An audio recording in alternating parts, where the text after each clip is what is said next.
All right, forensic students, we are on to our final, I believe it's our final drug toxicology lab, and it's called, I can find the starting page of this. In your lab book on page 55, it is called Drug Bust. All right, so this is our last lab for toxicology. Some of you are probably going, phew. Right, before we get started on this lab, and if you've been in class, what I will say to you is that you can fast forward along because I've given the instructions in class. If you're absent, you need to listen to the instructions before you fast forward along to find where I start actually doing the lab. So the first thing that we have to do on this, again, this starts on page 55 in your lab book, is we're going to turn our book to page 81 and 82. Right, and you're actually going to rip that page out. And the reason why is that's your data page. Don't lose it. Okay, but at least then it prevents you from having to flip back and forth, back and forth, back and forth as we go through this lab. And I just put my pen down somewhere. Here it is. After you rip it out, because this is a data table I'm supposed to recreate and I haven't had time to, we're going to have to put the data table lines in so that you know where to record things. So we just draw a line down, and then we're going to keep going. So I go over and I say, all right, I'm going to split this. And I know your handwriting needs more analysis than some of the other part. The money and the chromatography is just a plus or a minus. Did it show up? But your handwriting, you have to write observations on it. So we're going to make that as wide as possible. I'm going to pause this and draw my lines, and we're going to come back when it's set.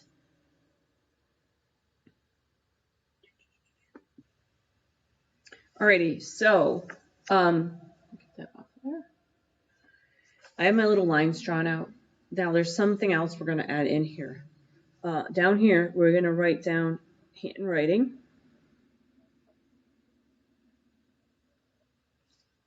And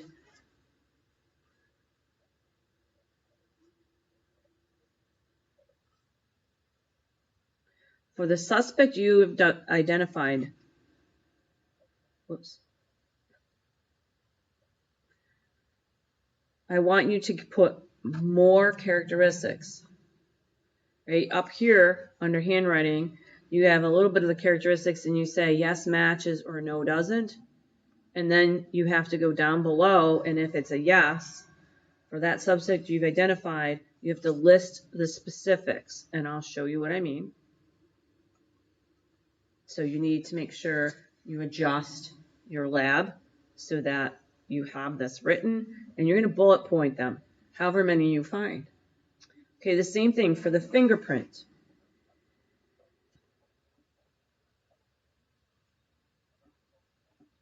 You have to list, and it's called minutia, but I'm just going to, because some of you, half of you, haven't had Forensics 1, you are going to list similar characteristics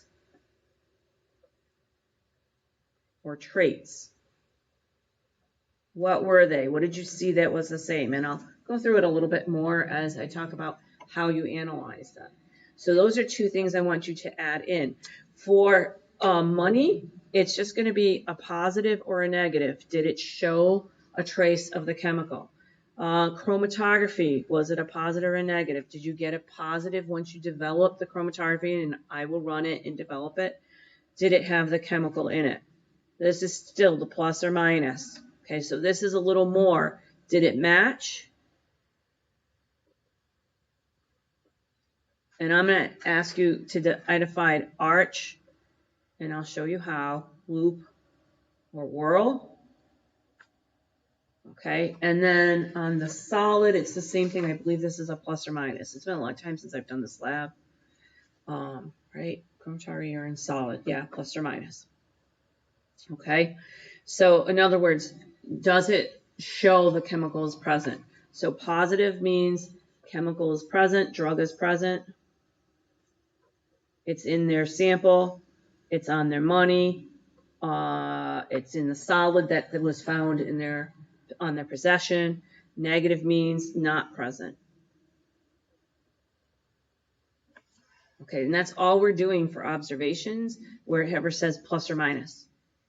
All right. if you were in class and you're watching these again, make sure you understand what to record here. It is not where these skinny little columns, you're not doing a lot of detail. These have more detail, and then you're going to even write much more. And guys, you should have at least 3 or 4 types of things here that you're bullet pointing to say this is a similar thing. All right, now in your lab, there's lots of parts to this. We're testing lots of things. It doesn't take that long to test. I'm going through these instructions. Again, if you are watching from home because you're remote, then you are already going to be, I've already talked about the article. I've gone through a little bit on handwriting analysis. I'm going to do a little now for those who are absent in using this as a makeup, because I'm not going to have you do the other makeup. Alrighty. So when we look at things like handwriting analysis, what's the other one? And the fingerprint. Okay, so when we look to analyze the handwriting analysis and the fingerprint, we are looking at a sample that was taken in the police station of the suspects. Okay, so there's 6 suspects that have been detained, and we have to look at that. So that is at the back of the lab. It starts on page 75. So when it says analyze the fingerprint of each suspect is on the suspect ID sheet. So for instance, on page 75, it's Lucy McGillicuddy's suspect ID sheet. It tells you where she lives. Does she have any distinguishing characteristics physically? What does she do? Well, she's a student from the school where they found these drugs. Is she ever been in trouble before? What's her physical description? And how is she behaving? Okay, frightened and uncomfortable. And then she says, I didn't do anything wrong. You found white powder in my locker, but it's just flour. Right? She takes home back, it's flour. We're going to flour the mascot of the Beagle. And it was a prank. And why does this have to be a federal case? Little does she know that drugs have been found at the school, and the drug is a white powder, and she is white powder. There's her fingerprint and her handwriting. Okay, so keep going. Each suspect is after that. You should read every single suspect. Right, it goes all the way through. Wayne the King Lacey, that he's a school custodian. He's got a rap sheet, and here is his fingerprint and his handwriting. Really weird because it looks like more female handwriting. Henry Donici. The Lip Lorraine. J.T. Turbuncle, who is a guidance counselor. She works in the cafeteria. Here is his fingerprint. And of course, he had to be like unique and put his fingerprint on the side where they asked him to do it. Everybody else, if you notice, is kind of straight up and down, straight up and down.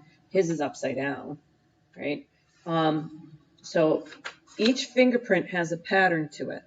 And you have to see which one of these patterns matches the fingerprint on the piece of evidence. And then the last person is Carlo Pizzaface D'Angelo. Okay, so there's their rap sheets, so to speak. They're not really rap sheets, but they're ID sheets. Page 74 is the piece of evidence they're using to compare it. They picked up a bag of Tylerine, which is the bad substance, and it has a fingerprint on it, and it has handwriting. So you're going through and matching the fingerprint and the handwriting to this fingerprint and the handwriting. Okay, when you look at a handwriting, you look at a lot of different things. So read through, what do you mean by handwriting analysis? There's how they make and drop their writing below the line, how they make the L, how the R is connected to the O. This is writing. This is script writing. Okay, so is this. Do they make their letters the same way? Is the spacing between letters the same way? Look at how he writes his capital T. Does this person write the capital T the same way? And you have to go through and make a case for it. And that's why when you come over here to the handwriting part, you say whether or not it matched. If it's a no, you say what the big difference is. Okay. If it's a yes, you go down and you say what were the things you found that matched. Okay. So here under handwriting, if handwriting's a no, what's the big difference? You only have to list one. If it's a yes, you have to go below and list why you say it matches. What are all the different aspects that you found that matches? Okay, so that's the handwriting. Handwriting, if you want to, you can rip this out. In fact, I would highly recommend taking this page, even though it talks about fingerprints on the other side, and ripping this page out so you can go through and match it. Right? So I will in a second, but I highly recommend it. For fingerprints, it's the same thing, but here it talks about fingerprint evidence. So starting on page 70, they talk about different things that you can see. Like this is actually, this says it's a rod, but you also have at the very end of this, a ridge ending at the very end. Okay, they use the word ellipse. A bifurcation means it's a fork. It splits. If you follow one of the print lines, it splits. And you're following the dark lines. Those are the ridges.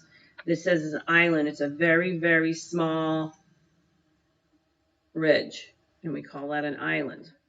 If it's really tiny, so here's a big ridge, and there's just this, we call it a dot.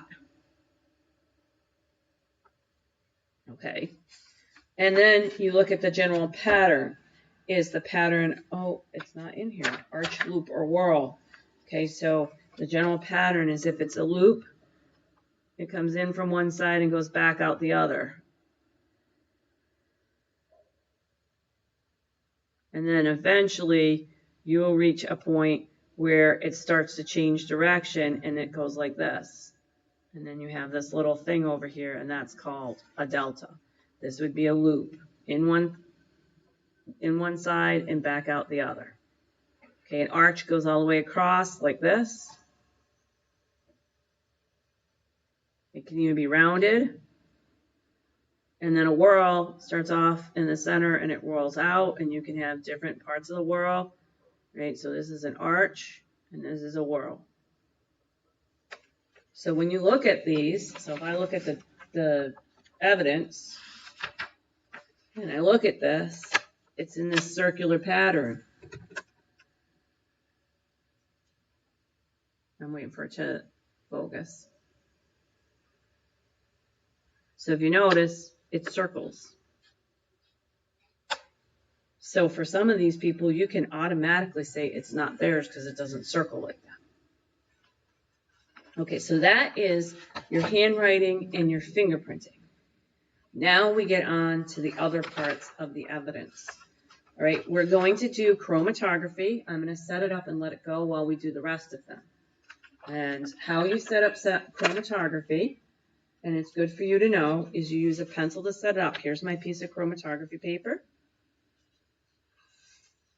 I'm going to need at least 4 because I have 6 suspects and I have a control. And I should have a negative control, but my negative control is just going to be nothing there. I do a starting point. Where did I put the material? I do it on every single one of these. And then I'm going to dissolve the material, and I'm going to put the material onto the line. So I'm going to have the control here, and I'm going to dot it there. And I'm going to call this a negative and not put anything there. So this is control. I do it in pencil because the pencil will not move with the solvent. And this is negative. I'm going to make sure that I dot on these places. Let's see, what's the order that I have it in? And where did I put all that stuff? Just moved it so I had room to write. All right, I'll just take it. I've got Lucy, so I'll put an L for Lucy, an H for Henry. I have JT, and then I've got Maggie. I have Wayne, and C is going to be Carlo, not control. Okay, so when I go to do this, I have to do it such that, and I have to keep them straight on here. I just don't know what happened to the last little thing I just made.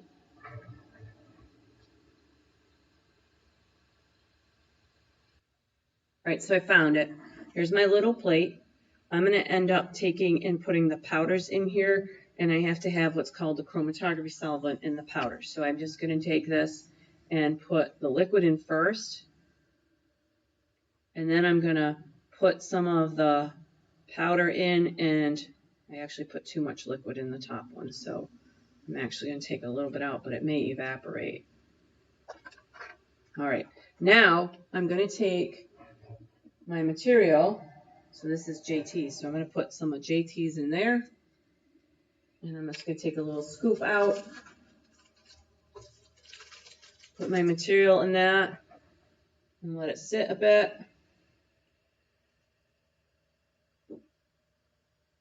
Flip it over, stir it, and then I'm going to take a little out with this and dab it.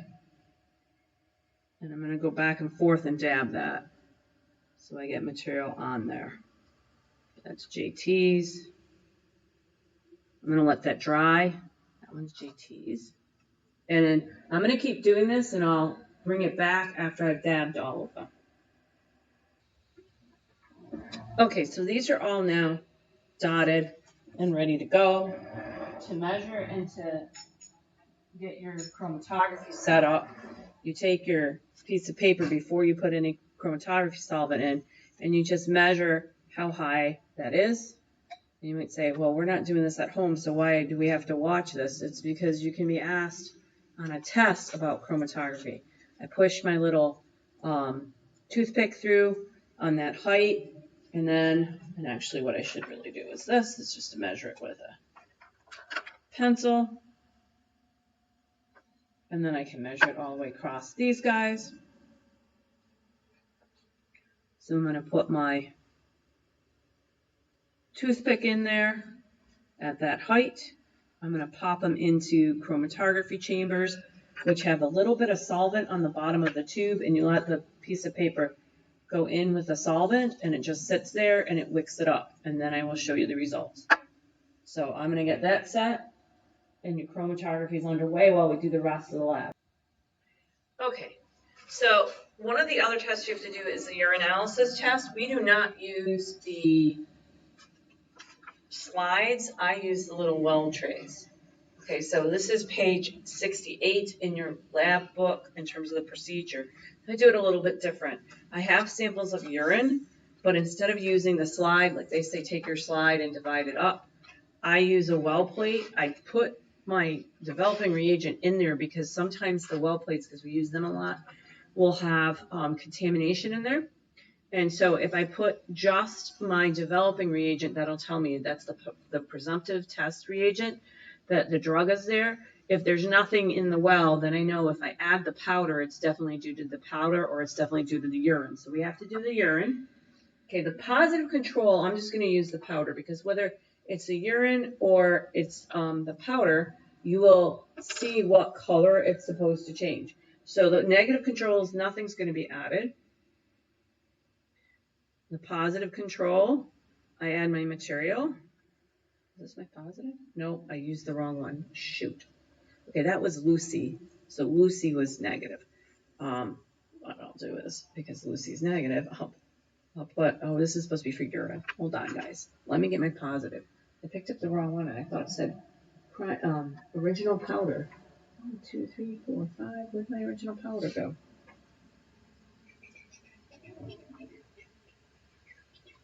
Oh, it's right here.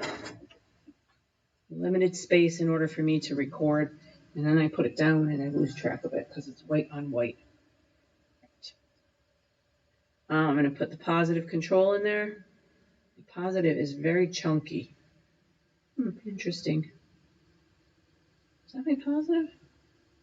Nope, it's not my positive. Where did my positive go? All right, hold on, guys. I got to find my positive. Okay, I finally found it. See, it says authentic on it. Too many vials. Really need to read. Yes, I don't have my goggles on, and I should get them on. Okay, so let me put it in there, and then I'm going to stir it. And I'm just using this as a positive for this test. I'm going to add more reagent to it, too. There's a lot of stuff in there, so I got to get my more reagent in.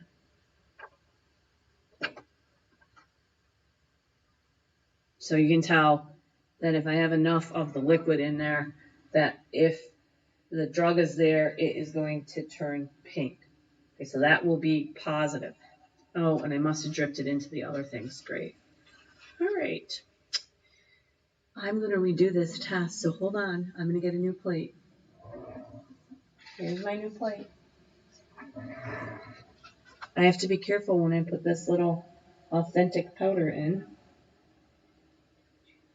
I moved it off to the side too because I didn't want to put too much in and I didn't want it to splatter, and it did. And that's my positive control, is that it turns pink. So put the positive in. Even though I haven't checked my well plate, I'm going to try not to have it go all over the place.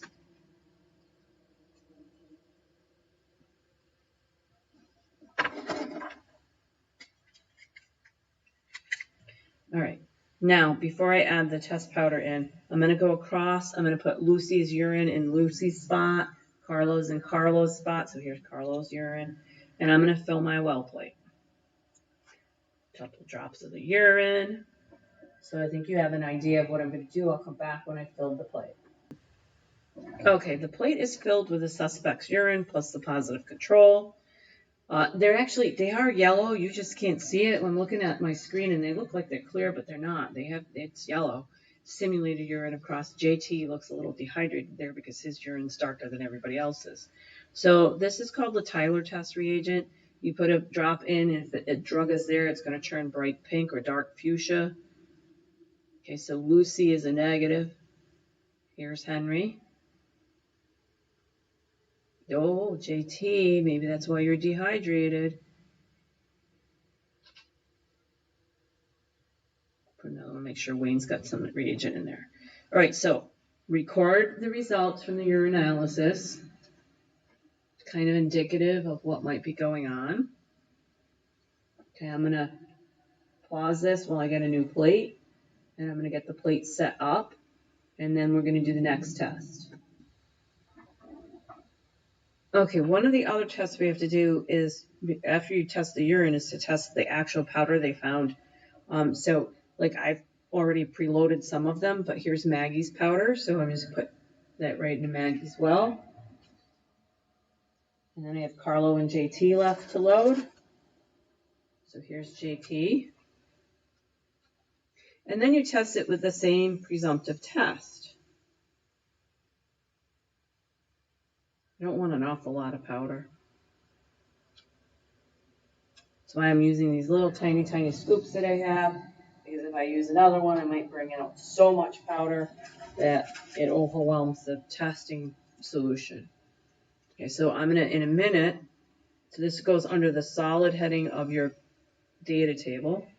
Here's Carlo. So all powders are in. And I'm just going to put a drop in of the reagent. And if the drug is present, it will turn a color. Ooh.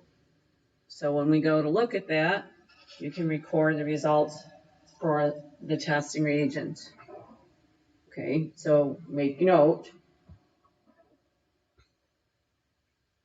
Now, this little bit of pink that's here might be because when I put the drop in there, it hit the powder, and the powder sprayed up and went into these wells.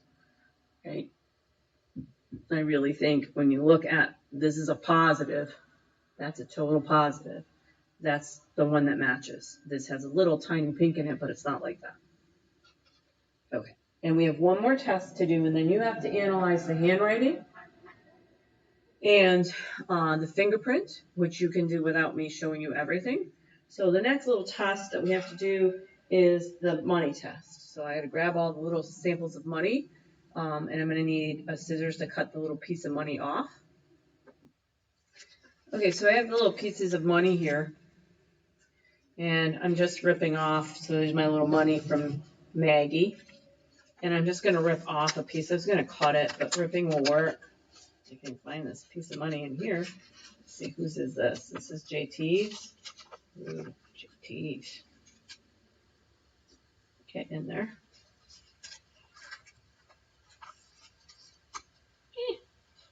Trying to get back in the envelope. Right, so I'm going to load up all those wells. All right, as you can see, the wells have a little piece of paper from the paper money from each subject and each suspect. So we're going to use that positive presumptive test again. And if it's positive, I'm going to go a little closer. I'm trying not to get it. It turns that dark red. So I'm going to go along and see when I touch the paper, does anything happen? Ooh, look at that one. Of course, it's flipping over. A lot of static electricity with these plates. Okay, so I'm going to try to flip this. Well, I'm just going to put another drop over here. Okay, as you can see, the only one, and because if you're not sure about Lucy's, I'll put a drop on the front of Lucy's. The only one that's really turning the positive is you can make your own decision there, which one turns close to the color that the control is. Okay. All right, now, the rest of the data you have, except for one thing, which I have to check and pull out right now, it's not really gone very far, is the chromatography. So hold on a minute while I go get that. I will replay this or start recording again once I get the chromatography out. Okay, guys, I've decided to stop the chromatography early because it's, for me, it's Saturday, it's 5 o'clock. I've been here for all day and I want to go home. I'm tired and I still have more work. I got to grade the papers and everything.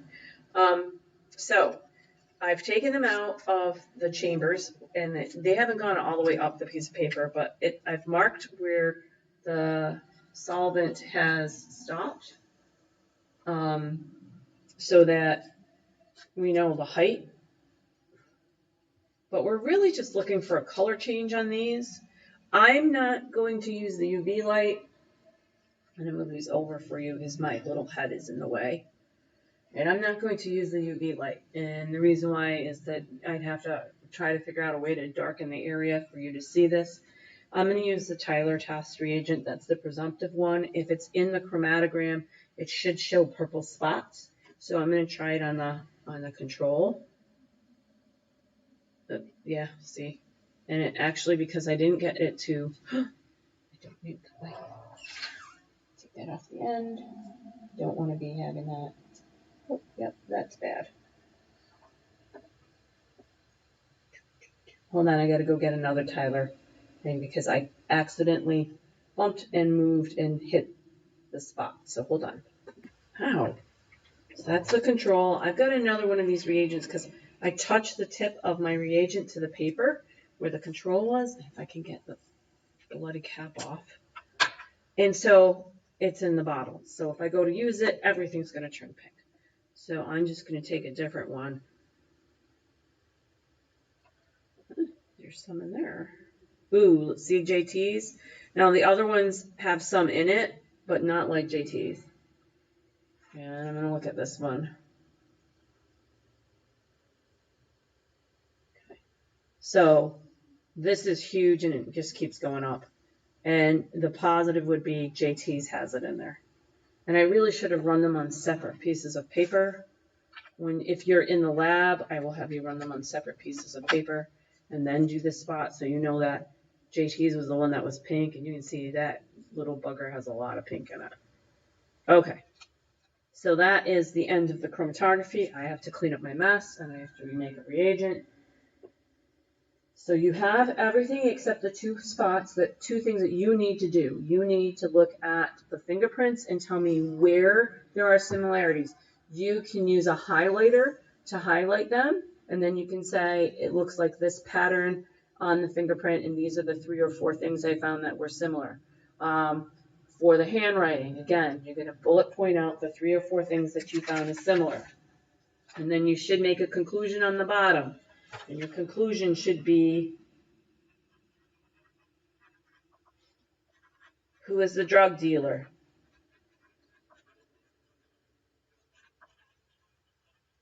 Okay, you want to answer that question. Who is the drug dealer at the bottom of page 82? You have to add that in.